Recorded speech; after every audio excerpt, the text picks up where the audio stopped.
Hello there, and welcome to this collection of notebooks and tutorials on multirate signal processing. This is a course offered by Professor Schuller at the UMNL University of Technology to different master's degree programs.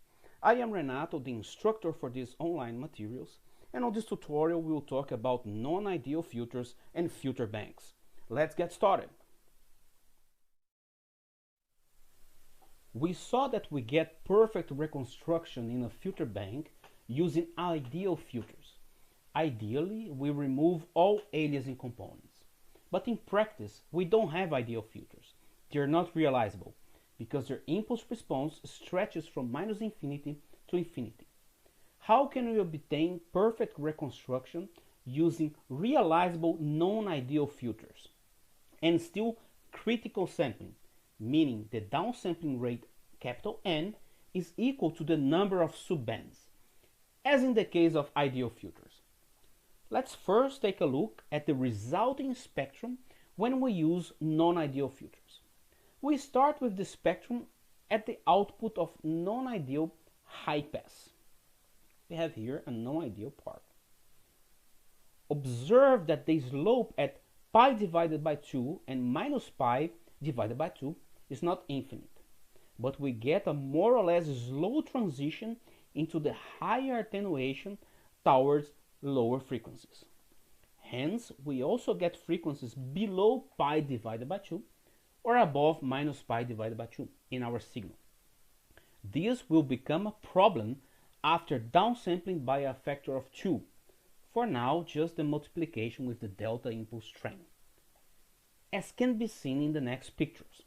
Remember that for the multiplication with the delta train, we get aliasing components at frequency shifts of 2 pi divided by capital N, hence in this case pi. So here we have the overlapping of aliasing components. Observe, even if we now used ideal filters for the synthesis for the high pass part, we would still have the overlapped aliasing component and hence no perfect reconstruction. Filter banks consist of a bank of subband filters which cover the entire frequency band of our signal, followed by downsampling in the analysis filter bank and preceded by upsampling in the synthesis filter bank.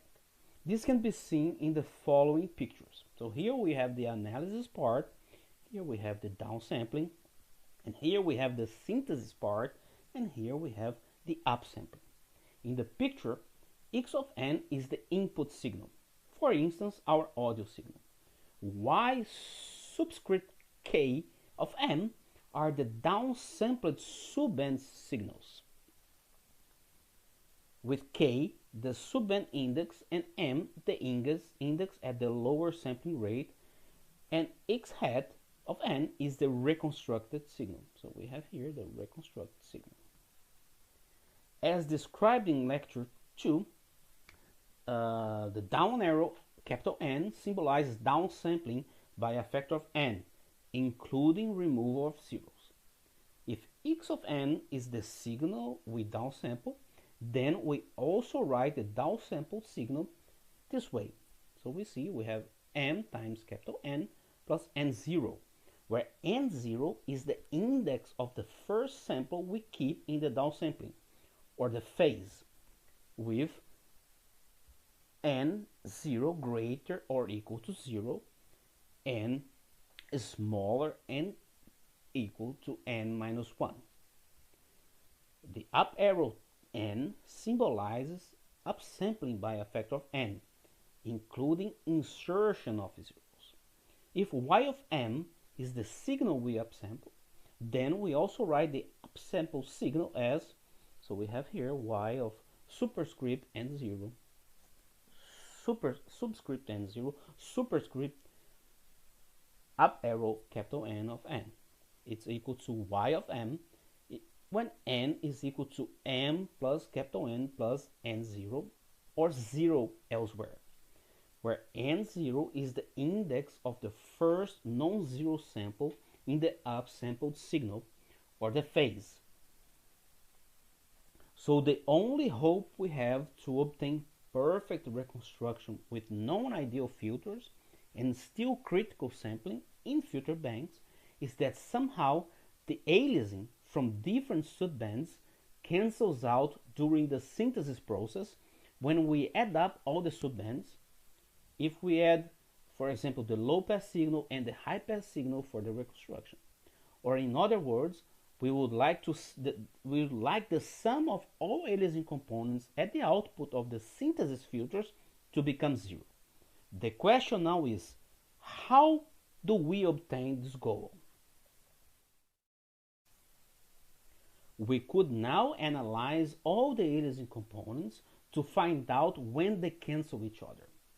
This is how researchers actually approach this problem first. For instance, in the first derivation of the so-called time domain aliasing cancellation, TDAC, filter banks by Princeton and Bradley, or using the aliasing component matrices by Vetterli et al. But it turned out that a simpler mathematical approach is possible by just using the goal of overall perfect reconstruction of our filter bank regardless of all aliasing components. This is now the goal of the following derivation. Here we need to analyze in more detail what happens in the filtering and downsampling process in our filter bank. To come to a solution, we need to apply the Z-transform to our filter bank with non-ideal filters. Here is the analysis filter bank. Just the filtering can be written with the convolution equation given here. The filtering and subsequent downsampling by capital N of the kth analysis filter H subscript of N of impulse response length L can be written as a downsampled convolution sum with phase offset N subscript 0, simply with the substitution m times capital N plus n0 by n prime, and have the new argument m of y. So we end up with this here. So you need to go back to lecture 1 to review this. Now m is again the downsample index at the lower sampling rate. N0 is our phase index for the downsampling. Often we assume N0 equals to 0, which means that we start downsampling at the first sample, keeping the first sample. In this way, the sum only computes values which the downsampler keeps. The downsampling in this equation is now the hurdle to simply applying the Z-transform to turn the convolution into a multiplication for easy invertibility. To look for a solution for invertibility, perfect reconstruction and aliasing cancellation, we now take a detour to fast implementation using transforms like the DFT and its fast implementation, the FFT. This is also the approach used by the short time Fourier transform, STFT. If we divide our signal into blocks of length capital M, so here we are dividing our signal into blocks of length capital N, where M is the block index or index at the lower sampling rate. You can imagine the signal as a long horizontal sequence of samples which we subdivide into small blocks of length capital M. We then stack those blocks on top of each other. Then, going vertically down, we obtain downsampled versions of our signal at different phase lags. We see here. The DFT computes a block with capital N frequency or subband values for each signal block X of M. If capital T is the DFT transform matrix, then the DFT of each signal block is given here, where Y of M contains the DFT coefficients. as we show here. Here, yk of m is the kth DFT coefficient for block m. Hence, index k denotes the subband or frequency, and the index m is the block index or time at the lower sampling rate. Hence, if we keep k fixed, we obtain a time signal for the kth subband. If we keep m fixed, we obtain a spectrum for block m. This is very important. So once again, if we keep the k fixed, we obtain a time signal. If we keep m fixed, we obtain a spectrum. That is why this is called a time frequency representation, since we have both time m and frequency k indices in it.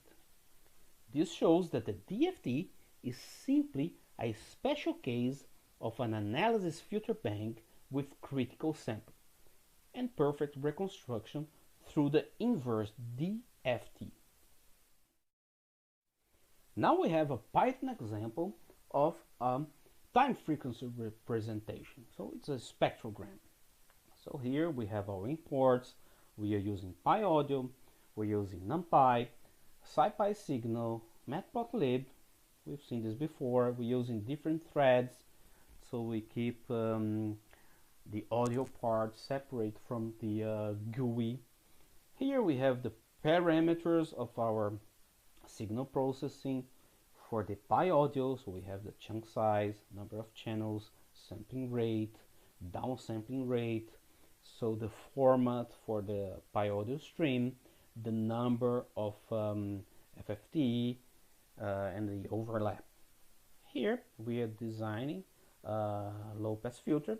Actually, this is not important, but this is the same example as we've seen before for downsampling and upsampling, but I'm just repeating here. So we have just for downsampling and upsampling, there's a low pass filter.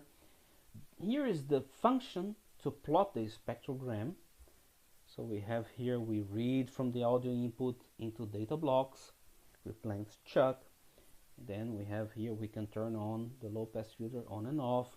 We compute the array of a unit post strain corresponding of downsampling rate of capital N.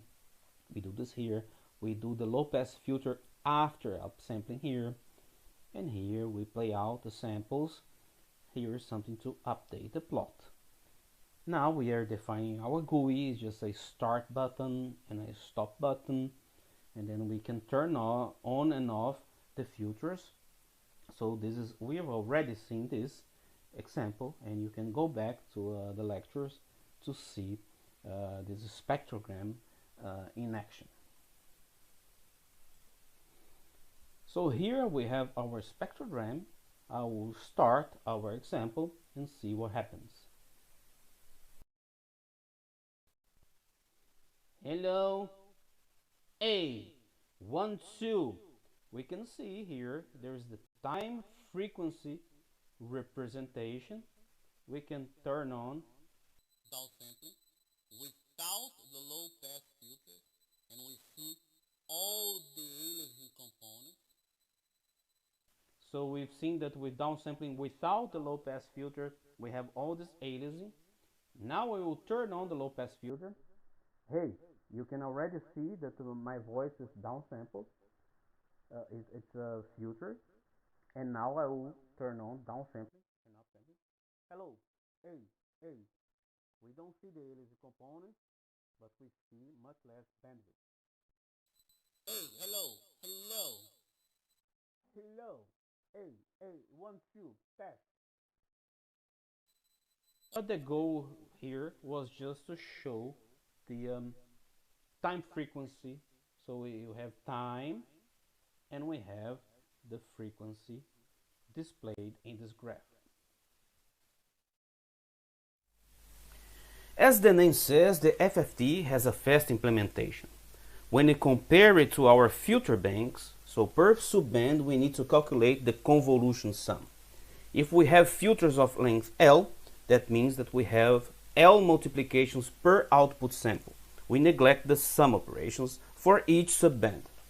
Without downsamplers, we get L times N multiplications for each block of N input samples for each subband, leading to L times N squared multiplications for all subbands for the block of N input samples. Now, we can reduce this amount by only computing the output samples which the downsampler keeps. This reduces the computational complexity by a factor of n, resulting in L times n multiplications for each input block of length n to obtain n output values, one value in each subband. In other words, each sample in a subband is computed by a filter of length L, which needs L multiplications in the convolution sum. We need L multiplications per sample. If we compare it to an FFT, it only needs on the order of n times log 2 of n multiplications, order meaning up to a fixed factor, for each block. Hence, for each subband sample, we need log n multiplications. When we compare this with the L multiplications per sample for the critically sampled filter bank. Since usually we have that L is greater than log 2 of n, this is more efficient. Example, if n equals to 1024 subbands, then we need filters which are longer than L equals to 1024, and L is much bigger than log 2 of 1024, which is equals to 10. Hence, in this case, we save more than an order of a factor of 100 in complexity if we use the FFT. Another interesting effect is that we obtain perfect reconstruction using the inverse FFT for the synthesis process, even though the equivalent FFT filter bank has no perfect filters. So this might give us a hint on how to obtain perfect reconstruction without ideal filters. And the question is, what is the equivalent FFT filter bank? So we will look into this in our next tutorial. Check you later.